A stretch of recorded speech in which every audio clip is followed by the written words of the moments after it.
V. The Wood Sawyer. 1 year and 3 months. During all that time Lucy was never sure, from hour to hour, but that the guillotine would strike off her husband's head next day. Every day, through the stony streets, the tumbrils now jolted heavily, filled with condemned, lovely girls, bright women, brown hair, black hair, and gray youths, stalwart men and old, gentle-born and peasant-born, all red-wined for log guillotine, all daily brought into light from the dark cellars of the loathsome prisons, and carried through the streets to slake her devouring thirst. Liberty, equality, fraternity, or death. The last, much the easiest to bestow, O guillotine. If the suddenness of her calamity, and the whirling wheels of the time, had stung the doctor's daughter into awaiting the result in idle despair, it would but have been with her as it was with many. But, from the hour when she had taken the white head to her fresh young bosom in the garret of Saint Antoine, she had been true to her duties. She was truest to them in the season of trial, as all the quietly loyal and good will always be. As soon as they were established in their new residence, and her father had entered on the routine of his avocations, she arranged the little household as exactly as if her husband had been there. Everything had its appointed place and its appointed time. Little Lucy she taught, as regularly, as if they had all been united in their English home. The slight devices with which she cheated herself into the show of a belief that they would soon be reunited, the little preparations for his speedy return, the setting aside of his chair and his books, these, and the solemn prayer at night for one dear prisoner especially, among the many unhappy souls in prison and the shadow of death, were almost the only outspoken reliefs of her heavy mind. She did not greatly alter in appearance. The plain dark dresses, akin to morning dresses, which she and her child wore, were as neat and as well attended to as the brighter clothes of happy days.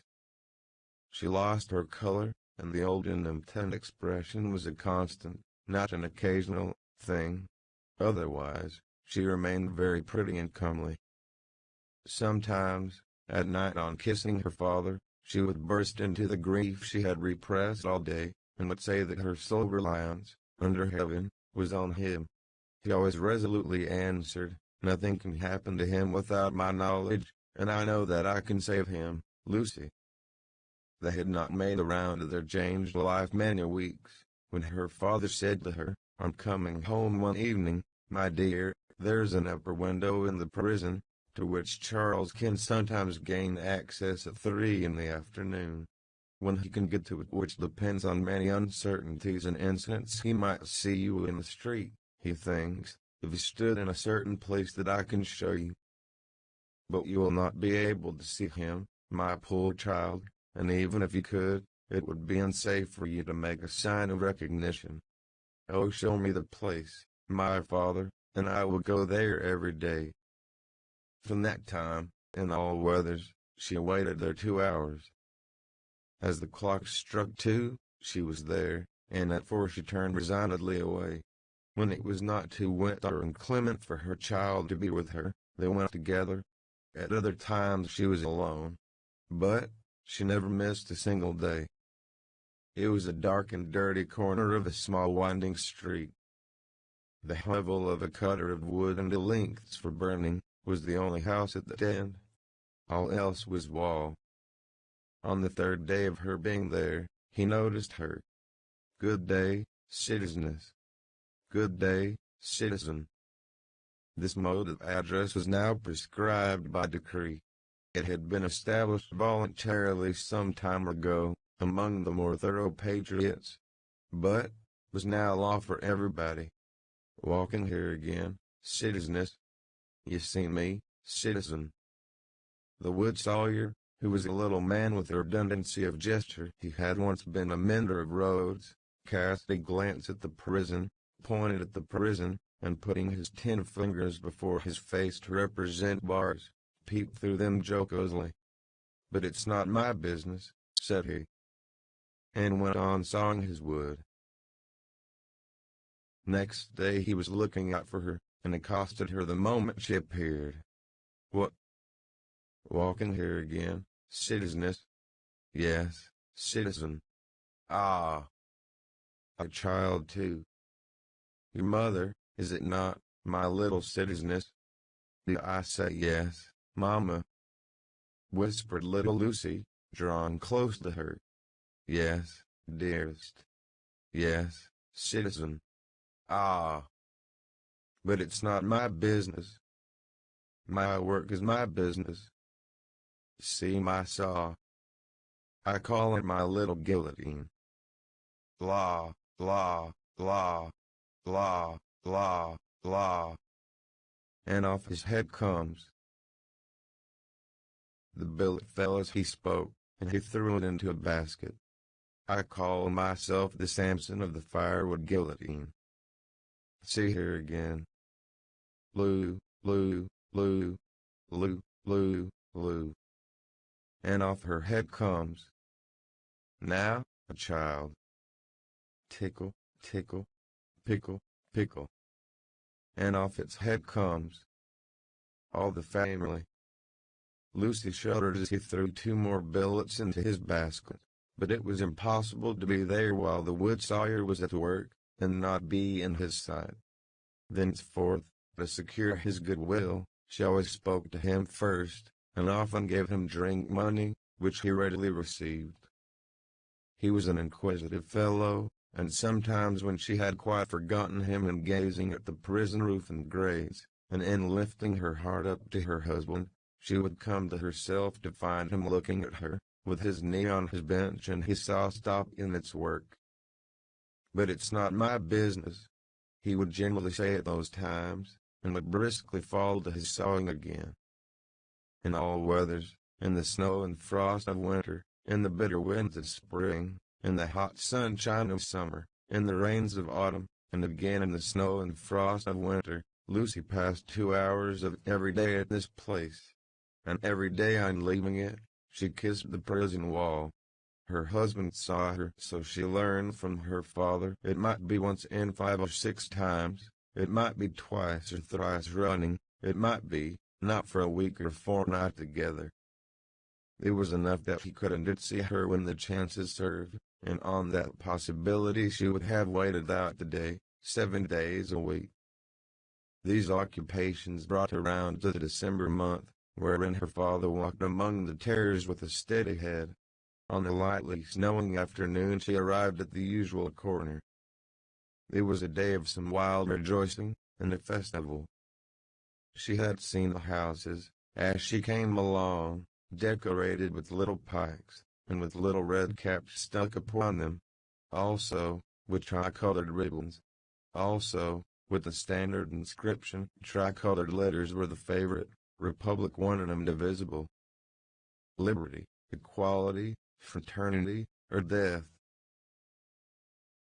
The miserable shop of the wood sawyer was so small, that its whole surface furnished very indifferent space for this legend. He had got somebody to scrawl it up for him, however, who had squeezed death in with most inappropriate difficulty. On his house-top, he displayed pike and cap, as a good citizen must, and in a window he had stationed his saw inscribed as his little Saint Guillotine, for the great sharp female was by that time popularly canonized. His shop was shut and he was not there, which was a relief to Lucy, and left her quite alone. But he was not far off, for presently she heard a troubled movement and a shouting coming along, which filled her with fear. A moment afterwards, and the throng of people came pouring round the corner by the prison wall, in the midst of whom was the wood sawyer hand in hand with the Vengeance. There could not be fewer than 500 people, and they were dancing like 5,000 demons. There was no other music than their own singing. They danced to the popular Revolution song, keeping a ferocious time that was like a gnashing of teeth in unison. Men and women danced together, women danced together, men danced together, as hazard had brought them together. At first, they were a mere storm of coarse red caps and coarse woolen rags. But, as they filled the place, and stopped to dance about Lucy. Some ghastly apparition of a dance figure gone raving mad arose among them. They advanced, retreated, struck at one another's hands, clutched at one another's heads, spun round alone, caught one another and spun round in pairs, until many of them dropped. While those were down, the rest linked hand in hand, and all spun round together. Then the ring broke, and in separate rings of 2 and 4 they turned and turned until they all stopped at once, began again, struck, clutched, and tore, and then reversed the spin, and all spun round another way. Suddenly they stopped again, paused, struck out the time afresh, formed into lines a width of the public way, and, with their heads low down and their hands high up, swooped screaming off.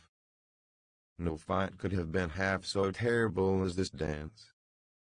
It was so emphatically a fallen sport to something, once innocent, delivered over to all devilry, a healthy pastime changed into a means of angering the blood, bewildering the senses, and stealing the heart. Such grace as was visible in it, made it the uglier, showing how warped and perverted all things good by nature were become. The maidenly bosom bare to this, the pretty almost child's head thus distracted, the delicate foot mincing in the slough of blood and dirt, were types of the disjointed time. This was the Carmagnole. As it passed, leaving Lucy frightened and bewildered in the doorway of the wood sawyer's house, the feathery snow fell as quietly and lay as white and soft, as if it had never been. "Oh, my father!" For he stood before her when she lifted up the eyes she had momentarily darkened with her hand. Such a cruel, bad sight. "I know, my dear, I know. I have seen it many times. Don't be frightened. Not one of them would harm me. I am not frightened for myself, my father. But when I think of my husband, and the mercies of these people, we will set him above their mercies very soon. I left him climbing to the window, and I came to tell you. There's no one here to see. You may kiss your hand towards that highest shelving roof. I do so, father, and I send him my soul with it. You cannot see him, my poor dear." "No, father," said Lucy, yearning and weeping as she kissed her hand, "no." A footstep in the snow. "Madame Defarge." "I salute you, citizeness," from the doctor. "I salute you, citizen." This in passing. Nothing more. Madame Defarge gone, like a shadow over the white road. "Give me your arm, my love. Pass from here with an air of cheerfulness and courage, for his sake." That was well done. They had left the spot. It shall not be in vain. Charles is summoned for tomorrow. For tomorrow. There's no time to lose. I am well prepared, but there are precautions to be taken that could not be taken until he was actually summoned before the tribunal. He has not received the notice yet, but I know that he will presently be summoned for tomorrow, and removed to the conciergerie. I have timely information. You are not afraid?" She could scarcely answer. "I trust me." So, implicitly. "Your suspense is nearly ended, my darling. He shall be restored to you within a few hours. I have encompassed him with every protection. I must see Laurie." He stopped. There was a heavy lumbering of wheels within hearing. They both knew too well what it meant. 1, 2, 3. 3 tumbrils faring away with their dread loads over the hushing snow. "I must see Laurie," the doctor repeated, turning her another way.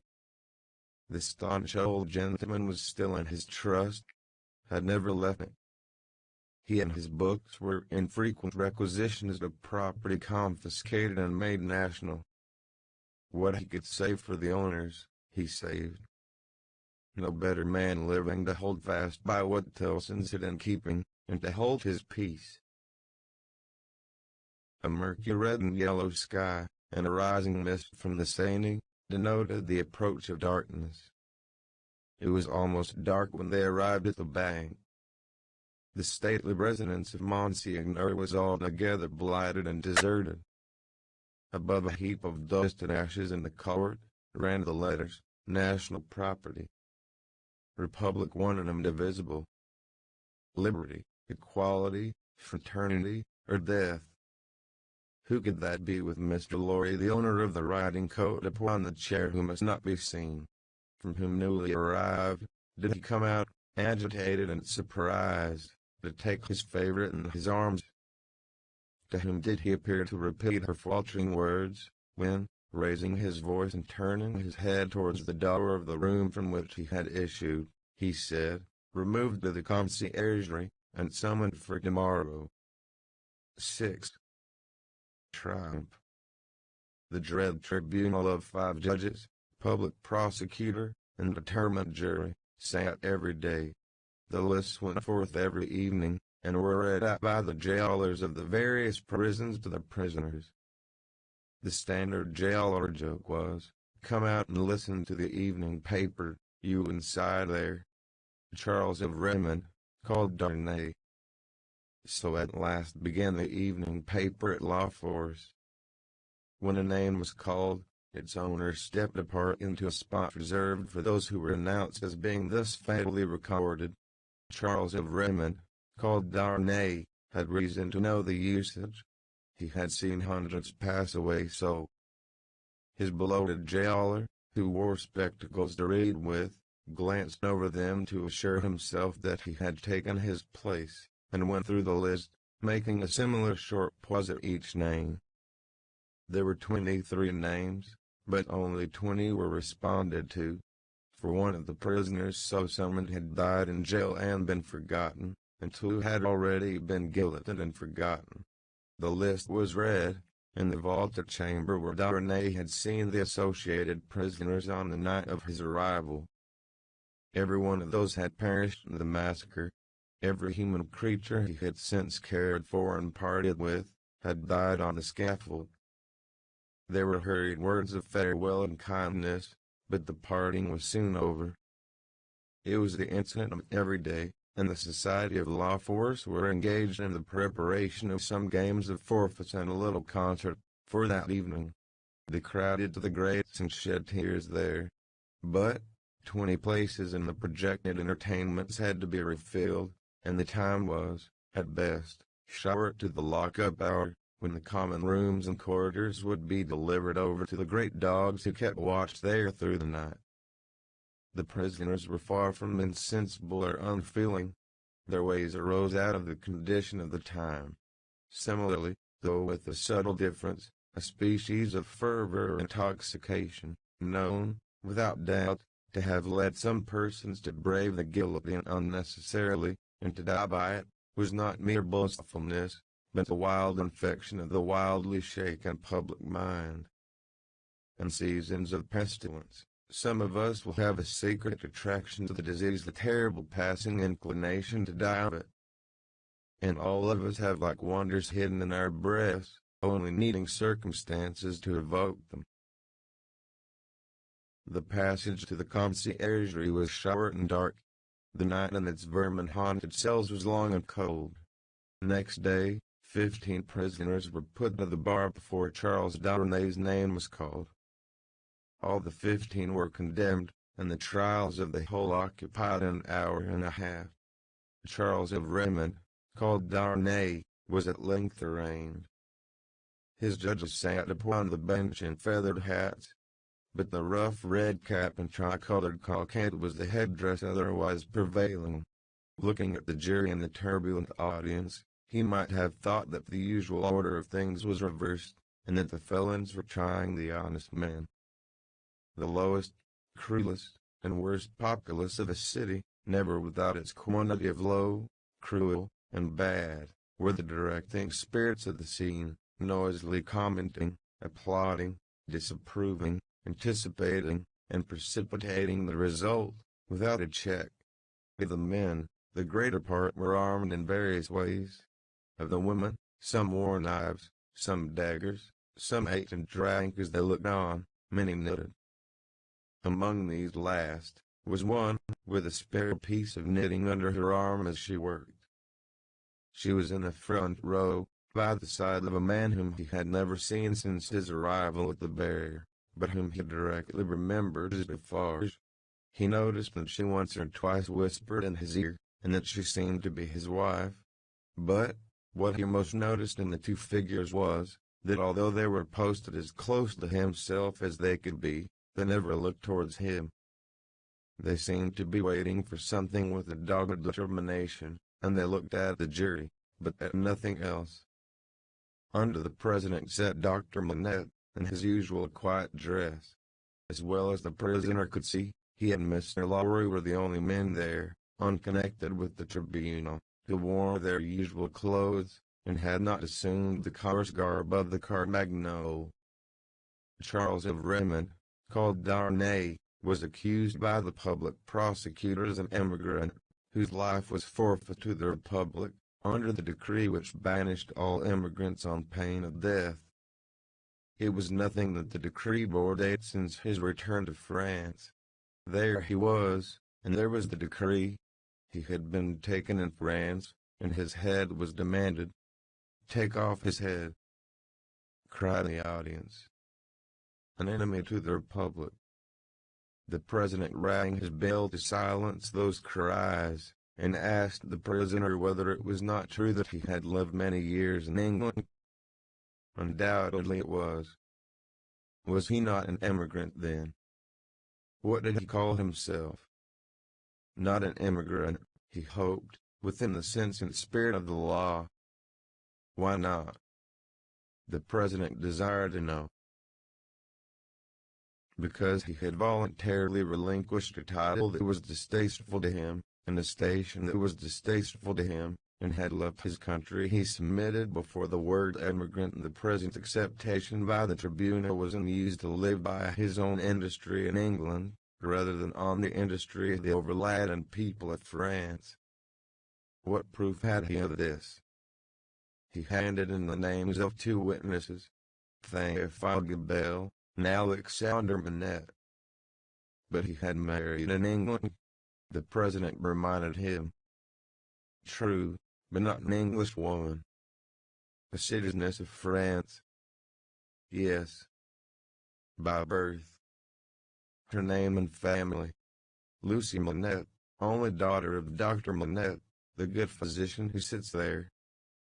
This answer had a happy effect upon the audience. Cries and exaltation of the well-known good physician rent the hall.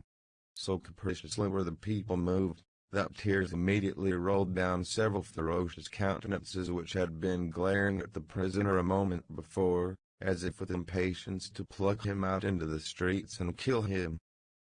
On these few steps of his dangerous way, Charles Darnay had set his foot according to Dr. Manette's reiterated instructions. The same cautious counsel directed every step that lay before him, and had prepared every inch of his road. The president asked, why had he returned to France when he did, and not sooner? He had not returned sooner, he replied, simply because he had no means of living in France, save those he had resigned, whereas, in England, he lived by giving instruction in the French language and literature. He had returned when he did, on the pressing and written entreaty of a French citizen, who represented that his life was endangered by his absence. He had come back, to save a citizen's life, and to bear his testimony, at whatever personal hazard, to the truth. Was the criminal in the eyes of the Republic? The populace cried enthusiastically, no. And the president rang his bell to quiet them. Which it did not, for they continued to cry, no. Until they left off, of their own will. The president required the name of that citizen. The accused explained that the citizen was his first witness. He also referred with confidence to the citizen's letter, which had been taken from him at the barrier, but which he did not doubt would be found among the papers then before the president. The doctor had taken care that it should be there, had assured him that it would be there, and at this stage of the proceedings it was produced and read. Citizen Gabelle was called to confirm it, and did so. Citizen Gabelle hinted, with infinite delicacy and politeness, that in the pressure of business imposed on the tribunal by the multitude of enemies of the Republic with which it had to deal, he had been slightly overlooked in his prison of the Abbaye. In fact, had rather passed out of the tribunal's patriotic remembrance until 3 days ago, when he had been summoned before it, and had been set at liberty on the jury's declaring themselves satisfied that the accusation against him was answered, as to himself, by the surrender of the citizen of Raymond, called Darnay. Dr. Manette was next questioned. His high personal popularity, and the clearness of his answers, made a great impression. But, as he proceeded, as he showed that the accused was his first friend on his release from his long imprisonment, that the accused had remained in England, always faithful and devoted to his daughter and himself in their exile, that, so far from being in favor with the aristocrat government there, he had actually been tried for his life by it, as the foe of England and friend of the United States, as he brought these circumstances into view, with the greatest discretion and with the straightforward force of truth and earnestness, the jury and the populace became one. At last, when he appealed by name to Monsieur Lorry, an English gentleman in their prison, who, like himself, had been a witness on that English trial and could corroborate his account of it, the jury declared that they had heard enough, and that they were ready with their votes if the President were content to receive them. With every vote, the jurymen voted aloud and individually, the populace set up a shout of applause. All the voices were in the prisoner's favor, and the President declared him free. Then began one of those extraordinary scenes with which the populace sometimes gratify fickleness, or their better impulses towards generosity and mercy, or which they regarded as some set-off against their swollen account of cruel rage. No man can decide now to which of these motives such extraordinary scenes were referable. It is probable, to a blending of all the three, with the second predominating. No sooner was the acquittal pronounced, than tears were shed as freely as blood at another time, and such fraternal embraces were bestowed upon the prisoner by as many of both sexes as could rush at him, that after his long and unwholesome confinement he was in danger of fainting from exhaustion. None the less because he knew very well, that the very same people, carried by another current, would have rushed at him with the very same intensity, to rend him to pieces and strew him over the streets. His removal, to make way for other accused persons who were to be tried, rescued him from these caresses for the moment. 5 were to be tried together, next, as enemies of the Republic, forasmuch as they had not assisted it by word or deed. So quick was the tribunal to compensate itself and the nation for a chance lost, that these 5 came down to him before he left the place, condemned to die within 24 hours. The first of them told him so, with the customary prison sign of death, a raised finger, and they all added in words, "Long live the Republic." The 5 had, it is true, no audience to lengthen their proceedings, for when he and Dr. Manette emerged from the gate, there was a great crowd about it, in which there seemed to be every face he had seen in court except 2, for which he looked in vain.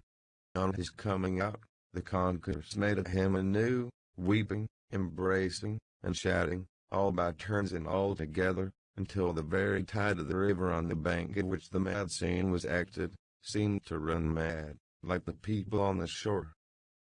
They put him into a great chair they had among them, in which they had taken either out of the court itself, or one of its rooms or passages. Over the chair they had thrown a red flag, and to the back of it they had bound a pike with a red cap on its top. In this car of triumph, not even the doctor's entreaties could prevent his being carried to his home on men's shoulders, with a confused sea of red caps heaving about him, and casting up to sight from the stormy deep such wrecks of faces, that he more than once misdoubted his mind being in confusion, and that he was in the tumbrel on his way to the guillotine. In wild dreamlike procession, embracing whom they met and pointing him out, they carried him on, reddening the snowy streets with the prevailing Republican color, and winding and tramping through them, as they had reddened them below the snow with a deeper dye. They carried him thus into the courtyard of the building where he lived. Her father had gone on before, to prepare her, and when her husband stood upon his feet, she dropped insensible in his arms. As he held her to his heart and turned her beautiful head between his face and the brawling crowd, so that his tears and her lips might come together unseen, a few of the people fell to dancing. Instantly, all the rest fell to dancing, and the courtyard overflowed with the Carmagnole. Then, they elevated into the vacant chair a young woman from the crowd to be carried as the goddess of liberty, and then swelling and overflowing out into the adjacent streets, and along the river's bank, and over the bridge, the Carmagnole absorbed them everyone and whirled them away.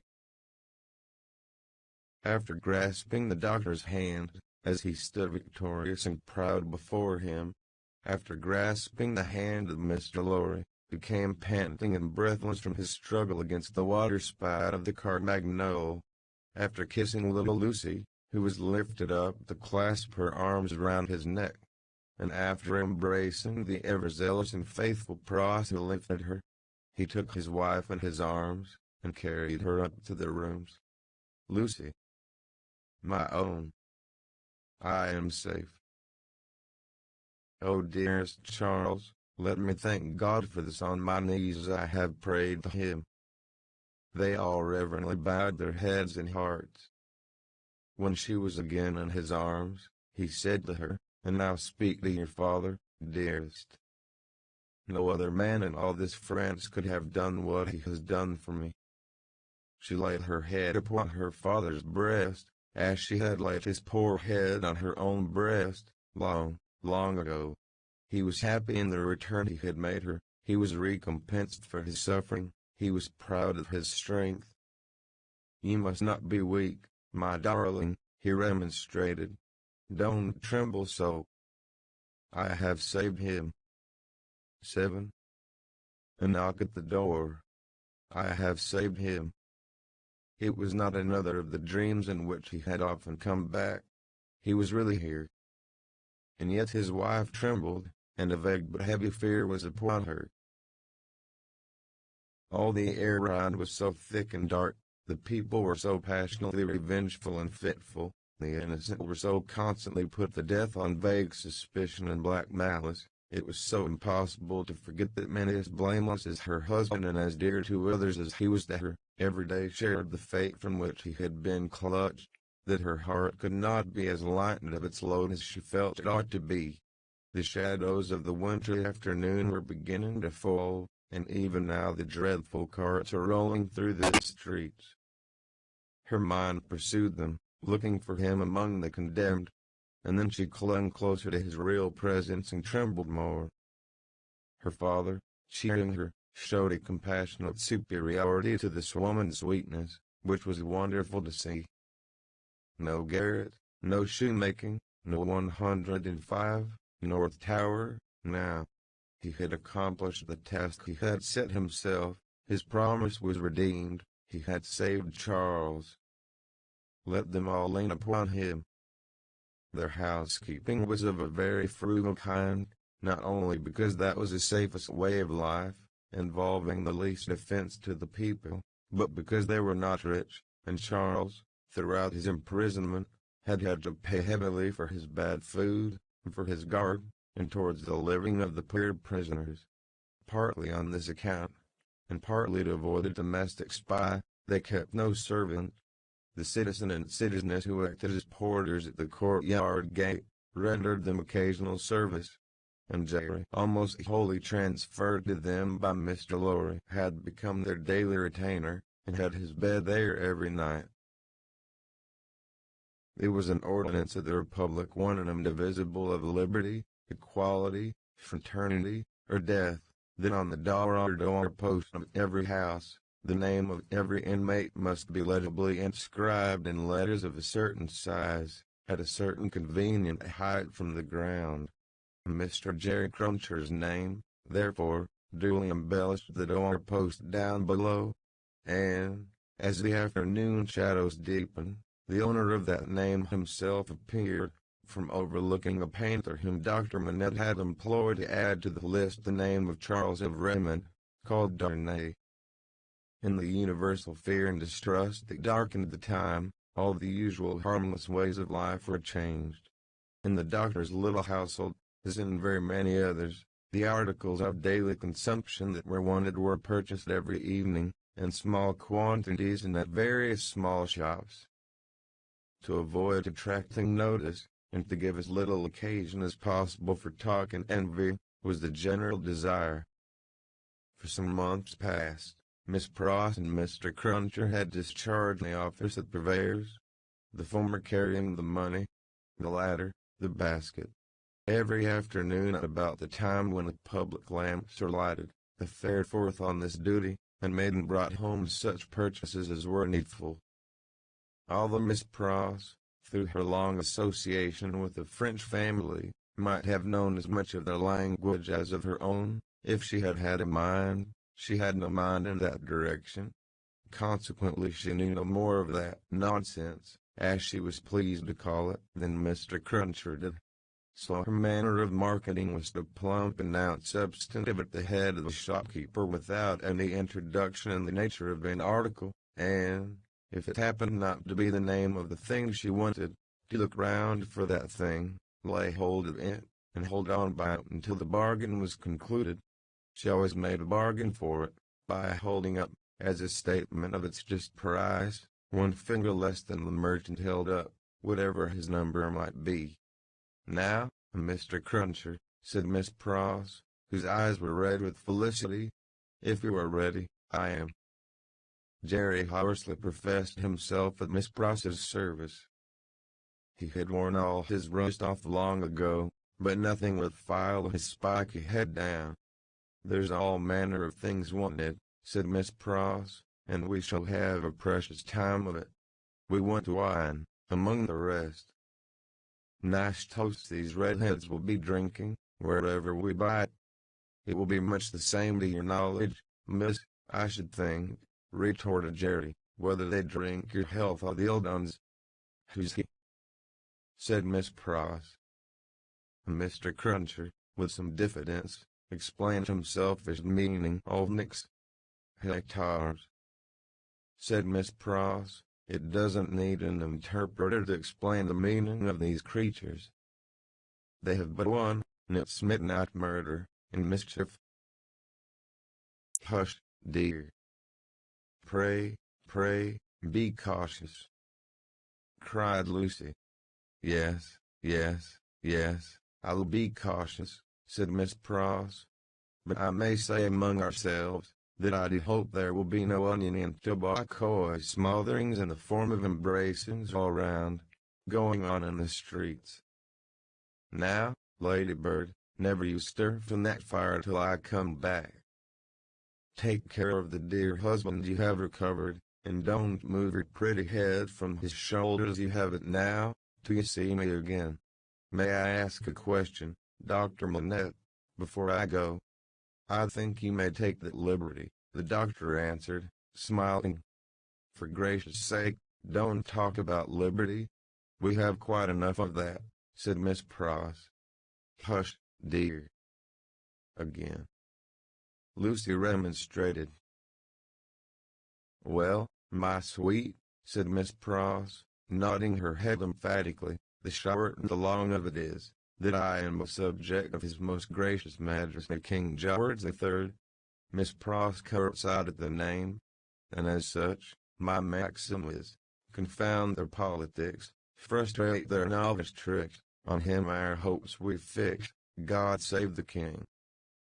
Mr. Cruncher, in an access of loyalty, growlingly repeated the words after Miss Pross, like somebody at church.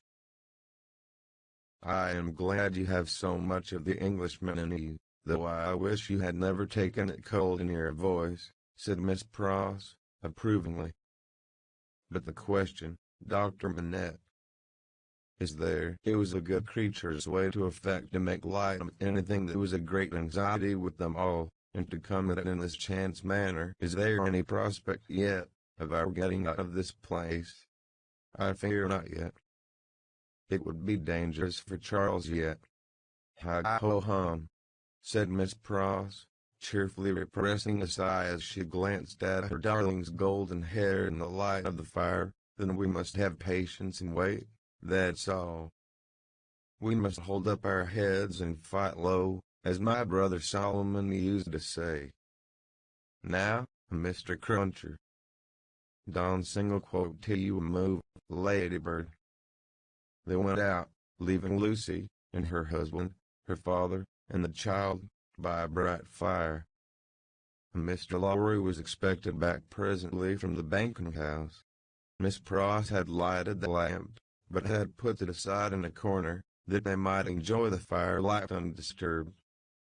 Little Lucy sat by her grandfather with her hands clasped through his arm, and he, in a tone not rising much above a whisper, began to tell her a story of a great and powerful fairy who had opened the prison wall and let out a captive who had once done the fairy a service. All was subdued and quiet, and Lucy was more at ease than she had been. "What is that?" she cried, all at once. "My dear," said her father, stopping in his story, and laying his hand on hers, "command yourself. What a disordered state you are in. The least thing nothing startles you. Your father's daughter." "I thought, my father," said Lucy, excusing herself, with a pale face and in a faltering voice, "that I heard strange feet upon the stairs. My love, the staircase is as still as death." As he said the word, a blow was struck upon the door. "Oh, father, father! What can this be?" cried Charles. "Save him." "My child," said the doctor, rising, and laying his hand upon her shoulder, "I have saved him." "What weakness is this, my dear? Let me go to the door." He took the lamp in his hand, crossed the two intervening outer rooms, and opened it. A rude clattering of feet over the floor, and 4 rough men in red caps, armed with sabers and pistols, entered the room. "The citizen of Redmond, called Darnay," said the first. "Who seeks him?" answered Darnay. "I seek him." "We seek him. I know you, of Redmond. I saw you before the tribunal today. You are again the prisoner of the Republic." The 4 surrounded him, where he stood with his wife and child clinging to him. "Tell me how and why am I again a prisoner? It is enough that you return straight to the conciergerie, and will know tomorrow. You are summoned for tomorrow." Dr. Manette, whom this visitation had so turned into stone, that he stood with the lamp in his hand, as if he were a statue made to hold it, moved after these words were spoken, put the lamp down, and confronting the speaker, and taking him, not urgently, by the loose front of his red woolen shirt, said, "You know him, you have said. Do you know me?" "Yes, I know you, citizen doctor." "We all know you, citizen doctor," said the other 3. He looked abstractedly from one to another, and said, in a lower voice, after a pause, "We answer his question to me then." "How does this happen?" "Citizen doctor," said the first, reluctantly, "he has been denounced to the section of Saint Antoine." The citizen, pointing out the second who had entered, "is from Saint Antoine." The citizen here indicated nodded his head, and added, "He is accused by Saint Antoine." "Of what?" asked the doctor. "Citizen doctor," said the first, with his former reluctance, "ask no more. If the Republic demands sacrifices from you, without doubt you as a good patriot will be happy to make them. The Republic goes before all. The people is supreme. Raymond, we're pressed. One word, the doctor entreated. Will you tell me who denounced him? It is against rule, answered the first. But you can ask him of Saint Antoine here. The doctor turned his eyes upon that man, who moved uneasily on his feet, rubbed his beard a little, and at length said, well, truly it is against rule. But he is denounced and gravely by the citizen of Lafarge, and by one other. What other? Do you ask, citizen doctor? Yes. Then, said he, Saint Antoine, with a strange look, you will be answered tomorrow. Now, I am done. 8. A hand at cards. Happily unconscious of the new calamity at home, Miss Pross threaded her way along the narrow streets and crossed the river by the bridge of the Pont Neuf, reckoning in her mind the number of indispensable purchases she had to make. Mr. Cruncher, with the basket, walked at her side. Both looked to the right and to the left into most of the shops they passed, had a wary eye for all gregarious assemblages of people, and turned out of the road to avoid any very excited group of talkers. It was a raw evening, and the misty river, blurred to the eye with blazing lights and to the ear with harsh noises, showed where the barges were stationed in which the smiths worked, making guns for the army of the Republic. Woe to the man who played tricks with that army, or got undeserved promotion in it. Better for him that his beard had never grown, for the national razor shaved him close. Having purchased a few small articles of grocery, and a measure of oil for the lamp, Miss Pross bethought herself of the wine they wanted.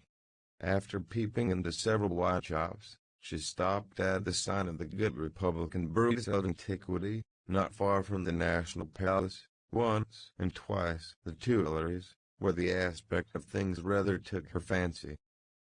It had a quieter look than any other place of the same description they had passed, and, though red with patriotic caps, was not so red as the rest. Signing Mr. Cruncher, and finding him of her opinion, Miss Pross resorted to the Good Republican Breweries of Antiquity, attended by her cavalier.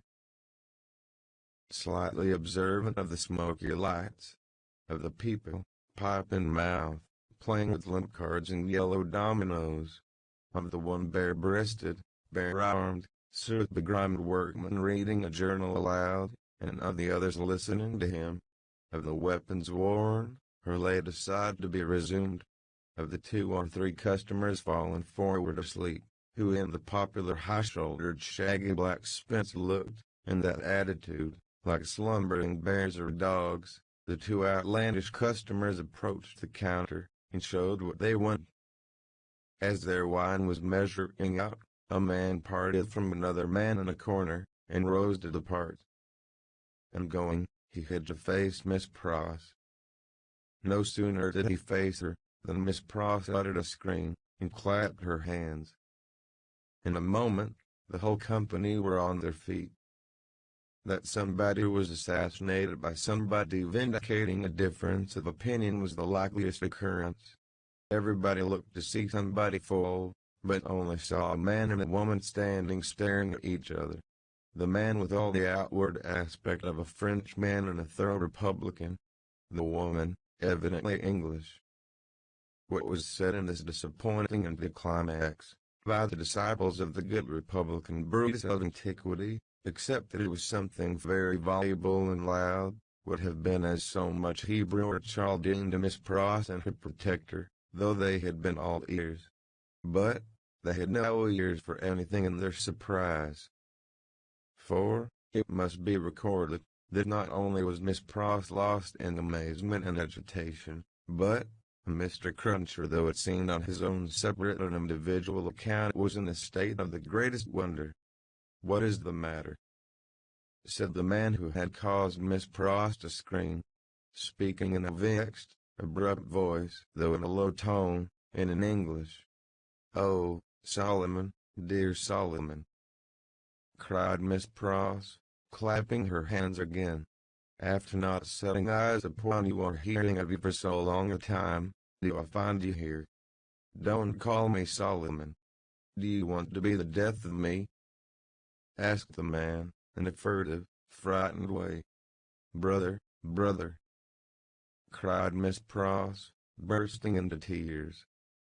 Have I ever been so hard with you that you ask me such a cruel question? Then hold your meddlesome tongue, said Solomon, and come out, if you want to speak to me. Pay for your wine, and come out. Who's this man? Miss Pross, shaking her loving and dejected head at her by no means affectionate brother, said through her tears, Mr. Cruncher. Let him come out too, said Solomon. Does he think me a ghost? Apparently, Mr. Cruncher did, to judge from his looks. He said not a word, however, and Miss Pross, exploring the depths of her ridicule through her tears with great difficulty, paid for her wine.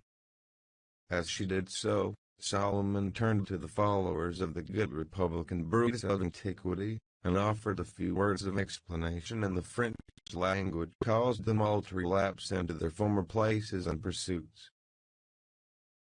Now, said Solomon, stopping at the dark straight corner, what do you want?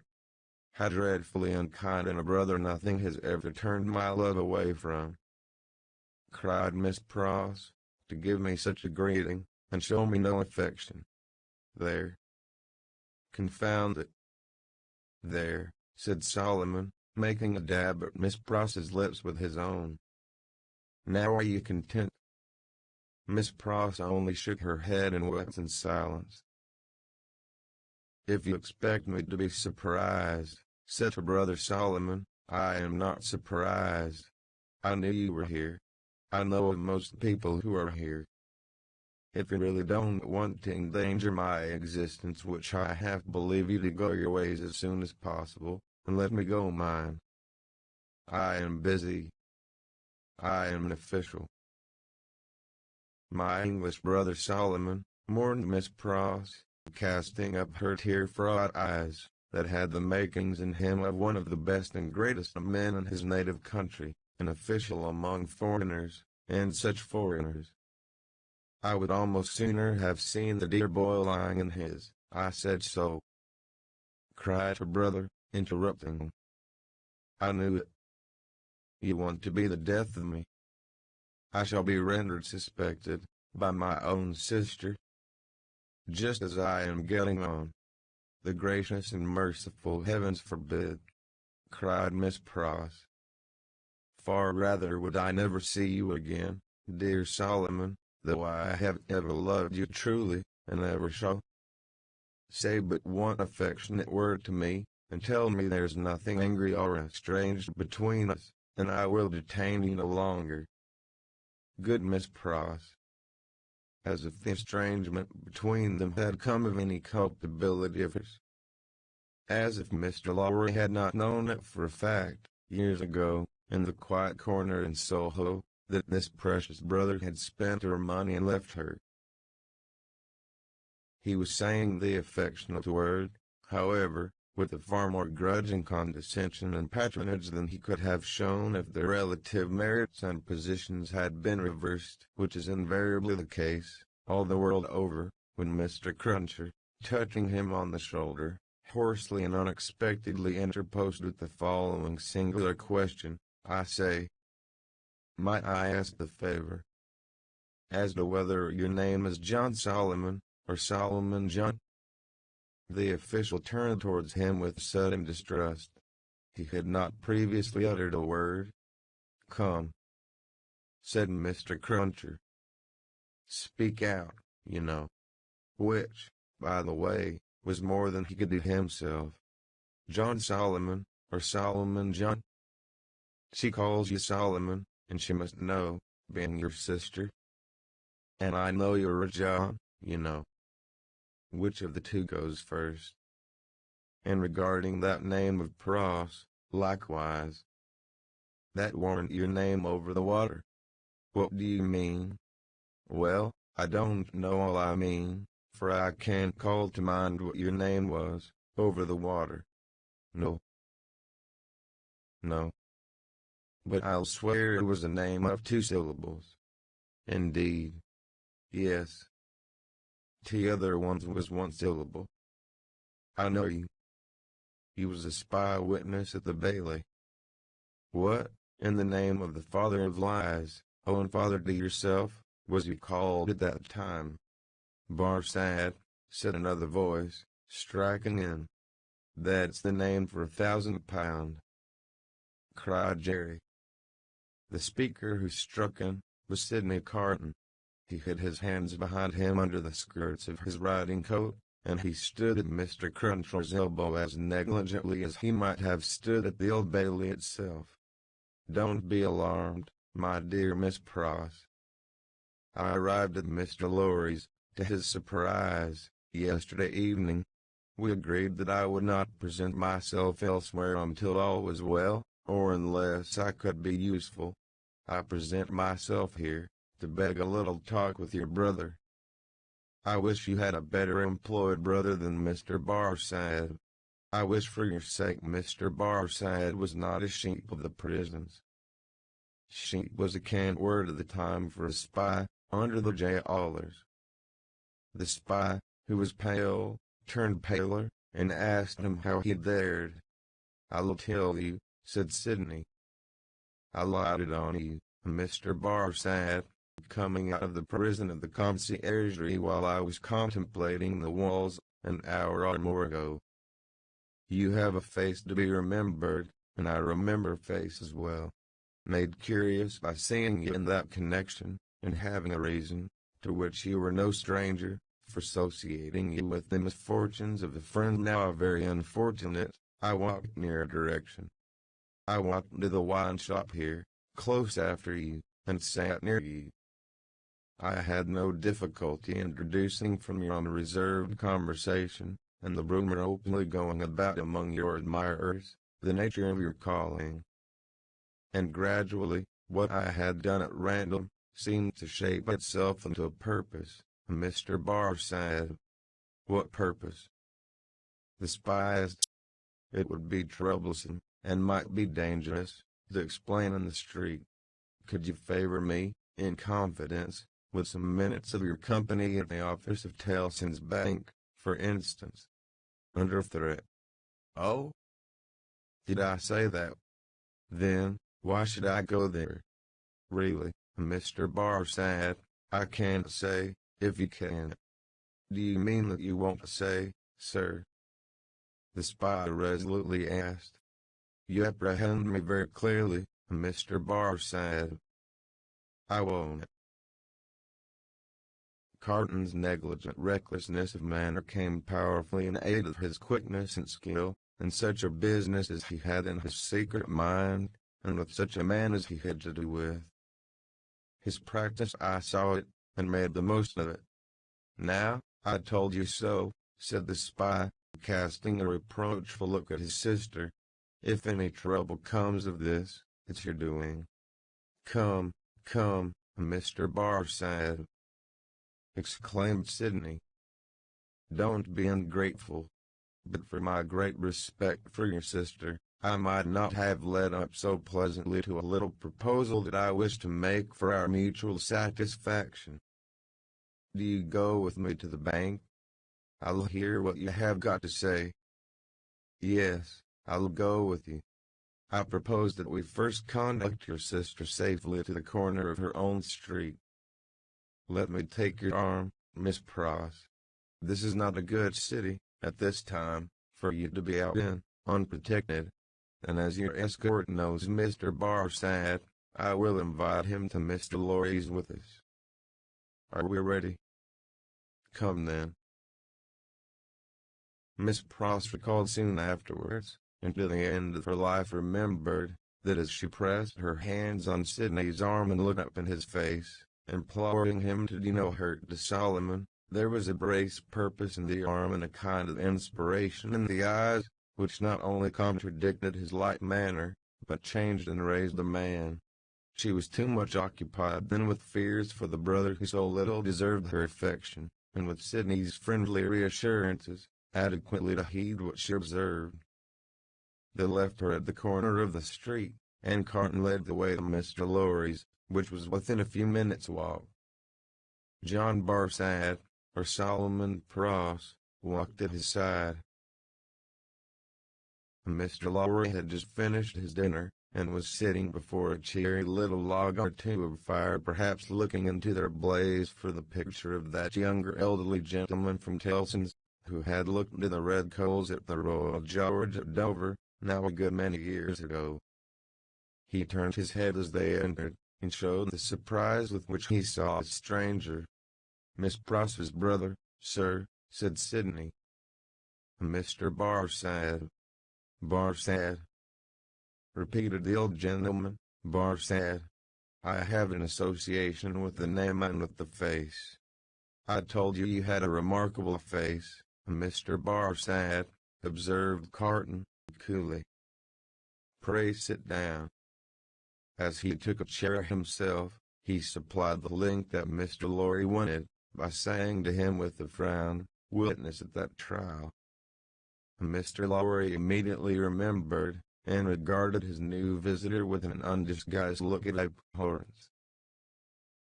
"Mr. Barsad has been recognized by Miss Pross as the affectionate brother you have heard of," said Sidney, "and has acknowledged the relationship.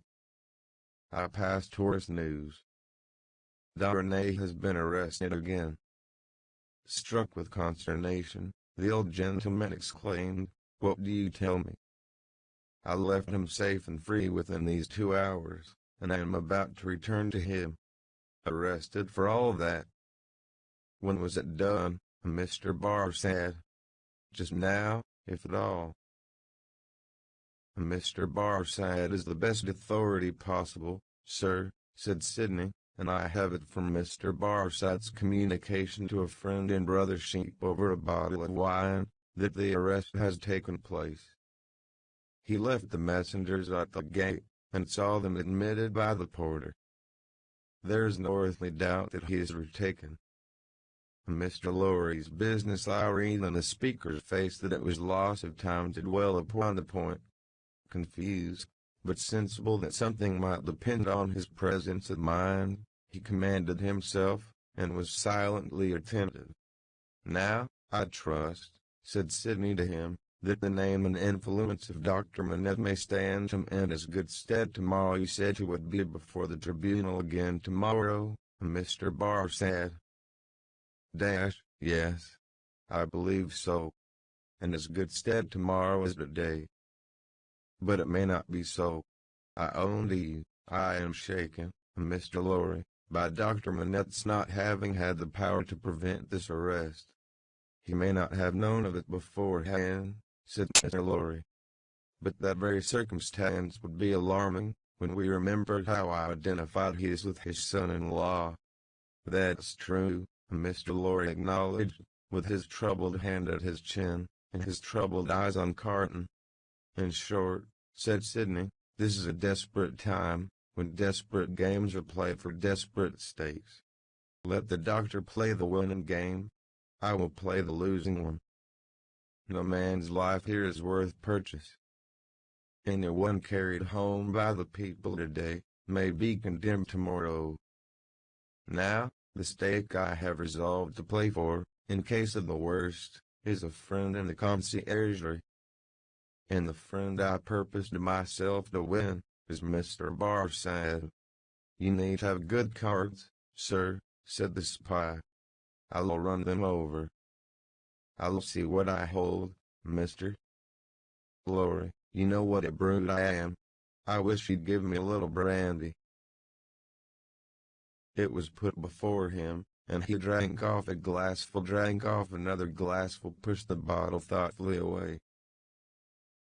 "Mr. Barsad," he went on, in the tone of one who really was looking over a hand of cards, "sheep of the prisons, emissary of Republican committees, now turnkey, now prisoner, always spy and secret informer, so much the more valuable here for being English that an Englishman is less open to suspicion of subornation in those characters than a Frenchman, represents himself to his employers under false name. That's a very good card. Mr. Barsad, now in the employ of the Republican French government, was formerly in the employ of the aristocratic English government, the enemy of France and freedom. That's an excellent card. Inference clear as day in this region of suspicion, that Mr. Barsad, still in the pay of the aristocratic English government, is the spy of Pitt, the treacherous foe of the Republic crouching in its bosom, the English traitor and agent of all mischief so much spoken of and so difficult to find. That's a card not to be beaten. Have you followed my hand, Mr. Barsad? Not to understand your play, returned the spy, somewhat uneasily. I play my ace, denunciation of Mr. Barsad to the nearest section committee. Look over your hand, Mr. Barsad, and see what you have. Don't hurry. He drew the bottle near, poured out another glassful of brandy, and drank it off. He saw that the spy was fearful of his drinking himself into a fit state for the immediate denunciation of him. Seeing it, he poured out and drank another glassful. Look over your hand carefully, Mr. Barsad. Take time. It was a poorer hand than he suspected. Mr. Barsad saw losing cards in it that Sidney Carton knew nothing of. Thrown out of his honorable employment in England, through too much unsuccessful hard swearing there not because he was not wanted there. Our English reasons for vaunting our superiority to secrecy and spies are of very modern date. He knew that he had crossed the Channel, and accepted service in France, first, as a tempter and an eavesdropper among his own countrymen there, gradually, as a tempter and an eavesdropper among the natives. He knew that under the overthrown government he had been a spy upon Saint Antoine and Defarge's wine shop, had received from the watchful police such heads of information concerning Dr. Manette's imprisonment, release, and history, as should serve him for an introduction to familiar conversation with the Defarges, and tried them on Madame Defarge, and had broken down with them signally. He always remembered with fear and trembling that the terrible woman had knitted when he talked with her, and had looked ominously at him as her fingers moved. He had since seen her, in the section of Saint Antoine, over and over again produce her knitted registers, and denounce people whose lives the guillotine then surely swallowed up. He knew, as everyone employed as he was did, that he was never safe, that flight was impossible, that he was tied fast under the shadow of the axe, and that in spite of his utmost tergiversation and treachery and furtherance of the reigning terror, a word might bring it down upon him. Once denounced, and on such grave grounds as had just now been suggested to his mind, he foresaw that the dreadful woman of whose unrelenting character he had seen many proofs, would produce against him that fatal register, and would quash his last chance of life. Besides that all secret men are men soon terrified, here were surely cards enough of one black suit, to justify the holder in growing rather livid as he turned them over. You scarcely seem to like your hand, said Sidney, with the greatest composure. Do you play?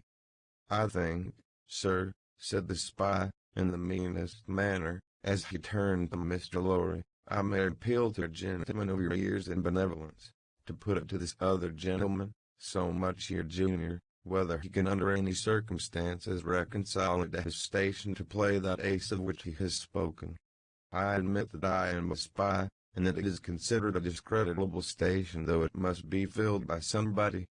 But this gentleman is no spy, and why should he so demean himself as to make himself one?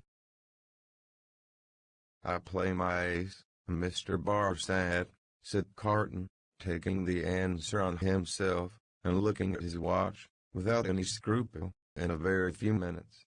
I should have hoped, gentlemen both, said the spy, always striving to hook Mr. Lorry into the discussion, that your respect for my sister. I could not better testify my respect for your sister than by finally relieving her of her brother, said Sidney Carton. You think not, sir? I have thoroughly made up my mind about it. The smooth manner of the spy, curiously in dissonance with his ostentatiously rough dress, and probably with his usual demeanor, received such a check from the inscrutability of Carton, who was a mystery to wiser and honester men than he, that it faltered here and failed him. While he was at a loss, Carton said, resuming his former air of contemplating cards, and indeed, now I think again, I have a strong impression that I have another good card here, not yet enumerated. That friend and fellow sheep, who spoke of himself as pasturing in the country prisons. Who was he? French. You don't know him, said the spy, quickly. French, eh? Repeated Carton, musing, and not appearing to notice him at all, though he echoed his word. Well, he may be. I assure you, said the spy, though it's not important. Though it's not important, repeated Carton, in the same mechanical way. Though it's not important, no, it's not important. No. Yet I know the face. I think not. I am sure not. It can't be, said the spy. It can single quote be, muttered Sidney Carton, retrospectively, and idling his glass, which fortunately was a small one, again. Can't be. Spoke good French. Yet like a foreigner, I thought. Provincial, said the spy. No. Foreign, cried Carton, striking his open hand on the table, as a light broke clearly on his mind. Clee. Disguised, but the same man. We had that man before us at the Old Bailey. Now, there you are hasty, sir, said Barsad, with a smile that gave his aquiline nose an extra inclination to one side. There you really give me an advantage over you. Clee, who I will unreservedly admit, at this distance of time, was a partner of mine, has been dead several years. I attended him in his last illness.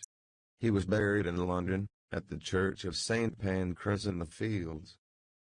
His unpopularity with the blackguard multitude at the moment prevented my following his remains, but I helped to lay him in his coffin. Here, Mr. Lawler became aware, from where he sat, of a most remarkable goblin shadow on the wall. Tracing it to its source, he discovered it to be caused by a sudden extraordinary rising and stiffening of all the risen and stiff hair on Mr. Cruncher's head. Let us be reasonable, said the spy, and let us be fair. To show you how mistaken you are, and what an unfounded assumption yours is, I will lay before you a certificate of Clee's burial, which I happen to have carried in my pocketbook. With a hurried hand he produced and opened it, Everson's. There it is. Oh, look at it, look at it. You may take it in your hand. It's no forgery. Here, Mr. Lord perceived the reflection on the wall to elongate, and Mr. Cruncher rose and stepped forward. His hair could not have been more violently on end, if it had been that moment dressed by the cow with the crumpled horn in the house that Jack built. Unseen by the spy, Mr. Cruncher stood at his side, and touched him on the shoulder like a ghostly bailiff. That there, Roger Clee, master, said Mr. Cruncher, with a taciturn and iron-bound visage. So he put him in his coffin. I did. Who took him out of it? Barside leaned back in his chair, and stammered, What do you mean? I mean, said Mr. Cruncher, that he warn't never in it. No. Not he. I'll have my head took off, if he was ever in it. The spy looked round at the two gentlemen. They both looked in unspeakable astonishment at Jerry. I tell you, said Jerry, that you buried paving stones and earth in that there coffin. Don't go and tell me that you buried Clee. It was a taken. Me and two more knows it. How do you know it? What's that to you? A coat, growled Mr. Cruncher. It's you I have got to old grudge again, is it, with your shameful impositions upon tradesmen? I'd catch hold of your throat and choke you for half a guinea. Sidney Carton, who, with Mr. Lorry, had been lost in amazement at this turn of the business, he requested Mr. Cruncher to moderate and explain himself. At another time, sir, he returned, evasively, the present time is ill-convenient for explaining. What I stand to, is, that he knows well what that there Clee was never in that there coffin. Let him say he was, and so much as a word of one syllable, and I'll either catch hold of his throat and choke him for half a guinea. Mr. Cruncher dwelt upon this as quite a liberal offer, or I'll out and announce him. Humph. I see one thing, said Carton. I hold another card, Mr. Barr said. Impossible, here in raging Paris, with suspicion filling the air, for you'd outlived Annunciation, when you're in communication with another aristocratic spy of the same antecedents as yourself, who, moreover, has the mystery about him of having feigned death and come to life again. A plot in the prisons, of the foreigner against the Republic. A strong card, a certain guillotine card. Do you play? No. Returned the spy. I throw up.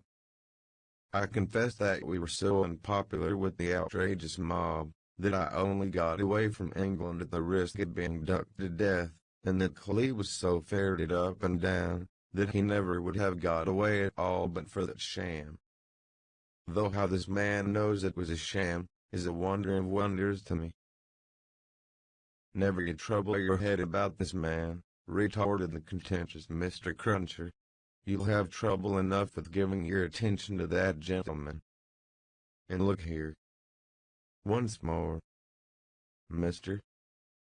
Cruncher could not be restrained from making rather an ostentatious parade of his liberality. I'd catch hold of your throat and choke you for half a guinea. The sheep of the prisons turned from him to Sidney Carton, and said, with more decision, it has come to a point. I go on duty soon, and can't overstay my time. You told me you had a proposal. What is it? Now, it is of no use asking too much of me. Ask me to do anything in my office, putting my head in great extra danger, and I had better trust my life to the chances of the refusal than the chances of consent. In short, I should make the choice. You talk of desperation. We are all desperate here. Remember, I may denounce you if I think proper, and I can swear my way through stone walls, and so can others. Now, what do you want with me? Not very much. You are a turnkey at the conciergerie. I tell you once for all, there is no such thing as an escape possible, said the spy, firmly. Why need you tell me what I have not asked? You are a turnkey at the conciergerie. I am sometimes. You can be when you choose. I can pass in and out when I choose. Sidney Carton filled another glass with brandy, poured it slowly out upon the hearth, and watched it as it dropped. It being all spent, he said, rising, so far, we have spoken before these two, because it was as well that the merits of the cards should not rest solely between you and me. Come into the dark room here, and let us have one final word alone.